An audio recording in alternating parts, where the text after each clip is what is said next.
কি ব্যাপার? আমি একটা ঘন্টা হলো অফিস থেকে বাসায় আসছি, তুমি আমাকে রাতের খাবার দিবে না? আমার খেতে হবে না? আচ্ছা, তুমি এগুলো কি শুরু করছো বলো তো? আমি তো তোমাকে বলেছি আমাকে এক ভরি স্বর্ণ তুমি যে পর্যন্ত না দিতে পারবে সেই পর্যন্ত এই বাড়িতে কোনো রান্নাও হবে না, আর আমি তোমার কোনো কথাও শুনবো না। সুতরাং এসব কথা না বললে আমি খুশি হই। তবে হ্যাঁ, যেদিন তুমি আমাকে এক ভরি স্বর্ণ আমার হাতে বুঝিয়ে দিতে পারবে সেদিন এই বাড়িতে রান্নাও হবে আর আমি তোমার সব কথাও শুনবো। বুঝতে পেরেছো? তুমি কি বলতে চাচ্ছ? তার মানে আমার বাড়িতে রান্না হয় না? এই বাড়িতে আমি ছাড়া আরো একজন মানুষ আছে, সে কি না খেয়ে থাকে? আমি কি করি না করি, আমি কি খাচ্ছি না খাচ্ছি সেটা দিয়ে তোমার এত ভাবতে হবে না। তুমি যদি প্রকৃত পুরুষ হয়ে থাকো তাহলে আমি যেটা বলেছি তুমি সেটা করে দেখাও, আর যদি তুমি সেটা করে না দেখাতে পারো তাহলে আমি ভাববো তুমি একজন কাপুরুষ।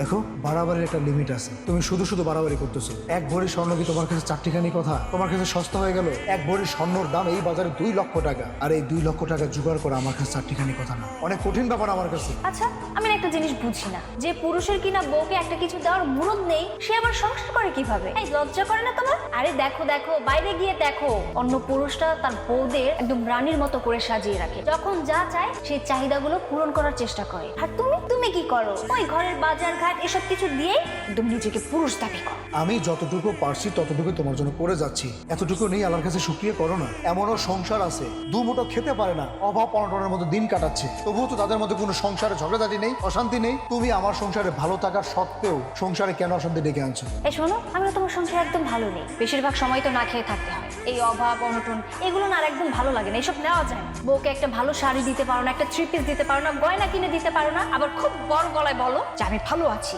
এই তোমার লজ্জা করে না এই সমস্ত কথা বলতে? এত সুন্দর করে মিথ্যে কথা কিভাবে বলো তুমি? তোমার কি লজ্জা করে না? তুমি তোমার আব্বাকে বলছো আমি তোমাকে নির্যাতন করে তোমাকে মারধর করি, এই সমস্ত কথা বলতে কি তোমার বিবেকে একটুও বাঁচলো না? আচ্ছা, তোমার আমার বিয়ে হয়েছে 3 বছর হলো, এই 3 বছরে কোনোদিন বলতে পারবে যে আমি তোমার গায়ে হাত তুলছি? না, আমার লজ্জা করে না। তোমার এই সংসারে থাকতে না আমার একদম ইচ্ছা করে না, আমার ভালোও লাগে না। তাই তোমার এই সংসার থেকে আমি চলে যেতে চাচ্ছি। আর যাওয়ার আগে কিভাবে মানুষের চোখে তোমাকে খারাপ করে দিতে হয় সেটাই তো আমার বুদ্ধি করতে হবে, তাই না? আমি যদি বলতাম যে তুমি আমাকে অনেক ভালোবাসো, আমাকে মারধর করো না, তাহলে তো আমি যেতে পারতাম না। তাই তোমাকে খারাপ প্রমাণিত করে আমি এই বাড়ি থেকে চলে যেতে চেয়েছি। আর যদি পারো তাহলে আমাকে ডিভোর্স দিয়ে দাও, আমি হাসতে হাসতে এই বাড়ি থেকে চলে যাবো।